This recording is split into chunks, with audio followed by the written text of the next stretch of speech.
This week in media, the Minecraft movie goes for 80 million in its second weekend. Top creators pilot a new YouTube tool, and one Trump True Social post causes a stock market boom. What's it all mean? Well, we've got CNBC Creator Economy Reporter Zach Vallese in the house to break it down.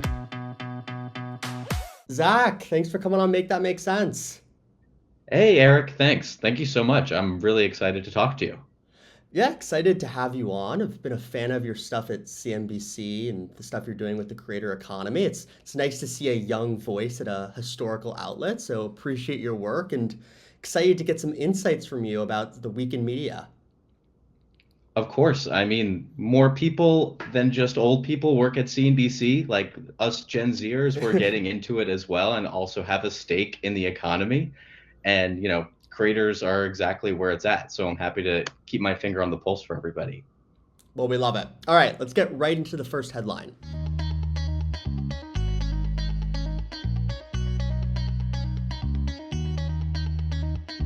All right, so Minecraft has had quite the couple of opening weekends. It made about $160 million at the box office on its debut weekend and actually raked in about $80 million in the second weekend, and it's actually still number one at the box office. So, an incredible performance for the movie so far. I'm going to get into the more creator economy implications of this and what this could mean going forward. But first off, what factors do you think are most contributing to the success of this movie at the box office? I can give you the exact reason that Minecraft is seeing so much success, and that reason is two words: chicken jockey.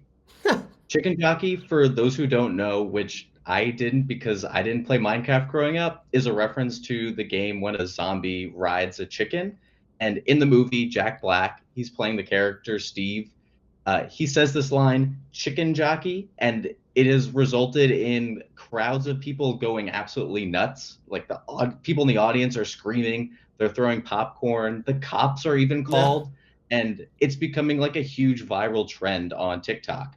Uh, Videos of people in the theater just like going nuts when Jack Black says chicken jockey has earned millions of views and likes. And this is the thing, like this is exactly what studios want with their movies. They want a moment in their films that can go viral on TikTok. We saw it we saw it with the gentle minions trend in 2022 for Minions the Rise of Gru, and that movie ended up being the fifth highest grossing movie of that year. So, like, obviously, social media marketing has been a thing for a long time, but now Hollywood is trying to figure out what it takes for a movie to have a viral trend. And Hollywood is still recovering after the strikes that we saw in 2023. So, this kind of viral meme moment is exactly what the box office is looking for. And while us high minded moviegoers might think it's a little bit dumb and a little bit crass, in the long run, it's good for what we want to see in Hollywood. I agree. Do you see the Minecraft movie and its success as an anomaly in terms of collaboration between, a gaming company or a game and a Hollywood studio? Or do you think this model is something that can be repeated successfully over time? I think that we've been seeing this kind of collaboration between Hollywood and gaming companies has really kind of clicked, I think, in like the past few years. We saw it with the Super Mario Brothers movie, the Sonic movie, Five Nights at Freddy's, and Minecraft is just kind of like the next iteration of that.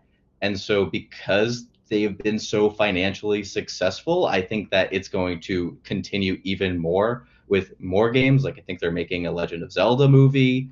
Um, and, but also, I think we're going to see sequels of all of these, like Hmm. Super Mario Brothers 2, Five Nights at Freddy's 2, Minecraft movie, like whatever they can do to recreate that kind of sauce, they're gonna do it.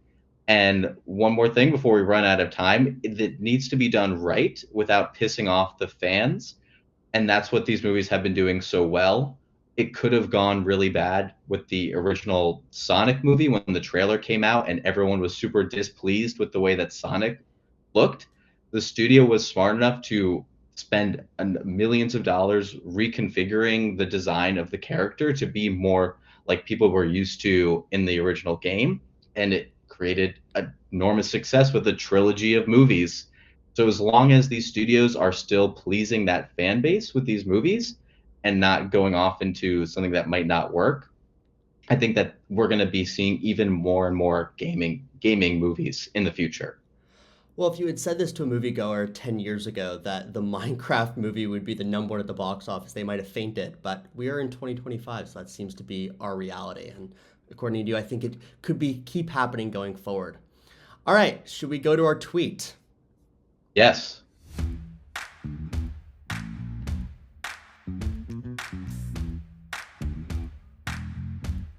All we could hear about in the news the last 2 weeks are tariffs. Obviously, you know that being in the journalism world. And there's going to a lot of people are going to say about the financial aspects of this, what the tariffs mean, but this is a media show, so let's look at the media angle here. As Phil Rosen said, when Trump announced that he was putting tariffs on, the stock market crashed, right? And then he went back on True Social and said, hey, we're pausing the tariffs, and the stock market boomed. And people are saying this is part of the rise of influencer economics.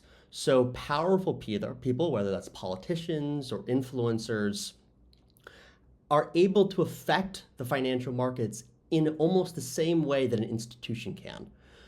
Do you think Trump is an anomaly in this because he's the president, or do you think this could apply to a lot of other powerful people? Well, Eric, I want to point you to something that actually happened the day before this Trump Truth Social post went up, and that was a post on X from the account Walter Bloomberg.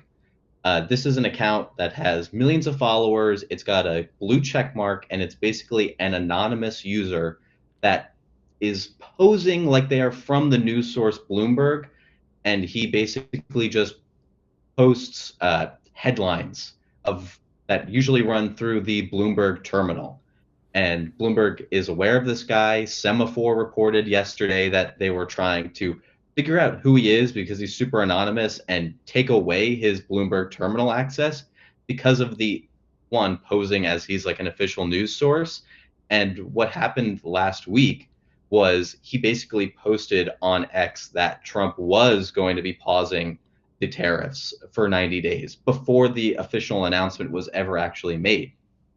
And and in this moment, it sparked $2.5 trillion worth of market moves, sending the market surging up, but on the basis of nothing, because there was no real evidence that Trump had announced that he was actually going to be pausing the tariffs. And so once people started kind of catching on that this wasn't a real headline, this wasn't something the Trump administration was actually announcing, the markets went back down. And I think it's crazy that just the fact that one simple post on X could cause the market to move so much. I mean, President Trump has a lot of influence, and Truth Social is basically his platform where he makes his official announcements. So it doesn't surprise me that much that that's where that influence can come from him saying something on there. But the fact that this one person that has no background, no officiality other than just a blue check on X can actually have this much of an impact on the economy. And I think it really highlights the importance of having social media literacy and how one person can have so much power on the internet. Now that there's like this democratization of an audience, anyone can say anyone online and millions of people can end up seeing it. And in some cases, it's really great and really interesting. But some cases, it could be actually really dangerous for the economy. And I think that the reason for this actually comes from a growing distrust in traditional media.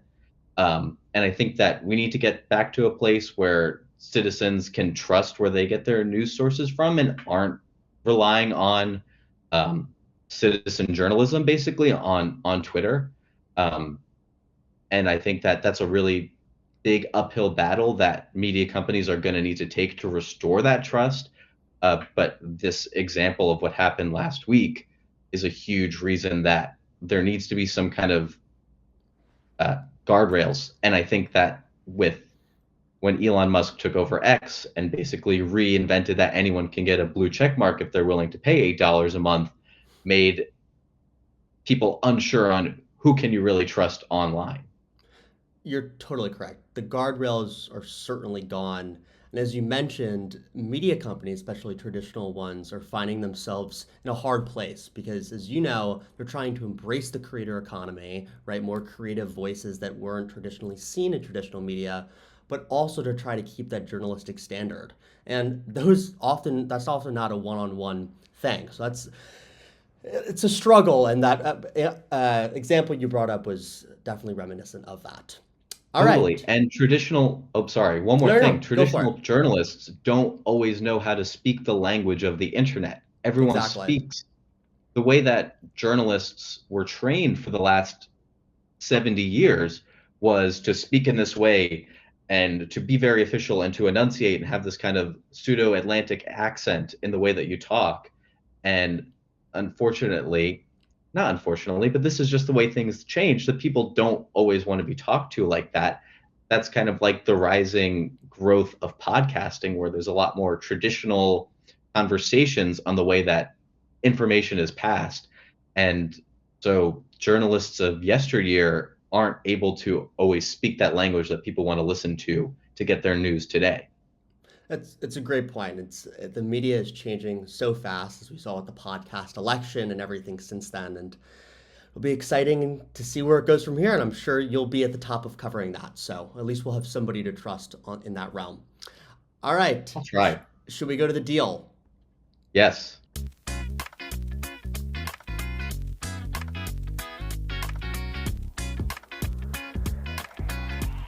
So this is a really, really interesting deal that happened this last week, especially in the age of AI and content.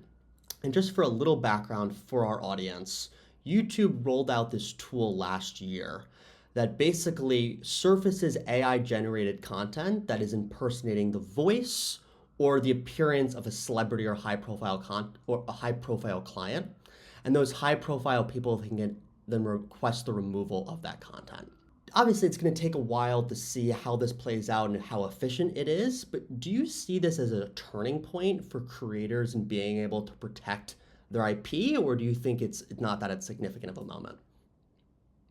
It's really important. AI has changed the game in every way across every single source of people getting information.